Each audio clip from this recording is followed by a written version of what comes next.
আসসালামু আলাইকুম। আশা করি সবাই আল্লাহ তাআলার রহমতে ভালো আছেন। তো আমি ভালো আছি। তো আজকে সকাল, সকাল বাসা থেকে বের হয়ে গেলাম। চুলগুলো অনেক বড় হয়ে গিয়েছে এই কারণে একটু কাটার উদ্দেশ্যে রওনা দিলাম। এখন যাবো আমাদের বালিয়াডাঙ্গার বাজারে। তো সামনে আমার একটা ছোট ভাইয়ের দোকানে আমার একটা ভাই ওয়েট করতেছে। তো বাসা থেকে বেরিয়ে আমি তার কাছে যাচ্ছি। তো তেমাথায় চলে আসছি। সামনে যে দেখতে পারতেছেন এটা হচ্ছে আমার এক ছোট ভাইয়ের দোকান। ওইখানে আরকি ভাই ব্রাদার বসে আছে। তো সামনে যে ভাইটা দাঁড়িয়ে আছে তার সাথে এখন আমি বাজারে যাব চুল কাটতে। সে আরকি আমার জন্য ওয়েট করতেছে। ফোন দিয়ে আমারে শহর থেকে ডেকে নিয়ে আসছে। তো কথা বলতে, বলতে ছোট ভাইয়ের সাথে আমরা বাজারে চলে আসছি। তো চুল কাটার দোকানে এসে দেখি যে অনেক ভিড়। ৫-৬ জন অলরেডি বসে আছে। বলে তো অনেক সময় লাগবে।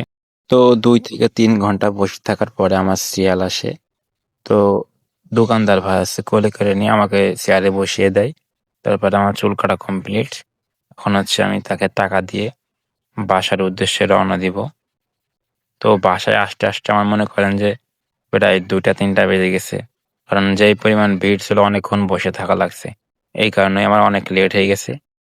তো আপনারা যারা আমার ভিডিওটা দেখেন তো সবার কাছে একটা রিকোয়েস্ট, যদি লাইক কমেন্ট নাও করতে পারেন দয়া করে একটা শেয়ার করে দিবেন প্লিজ।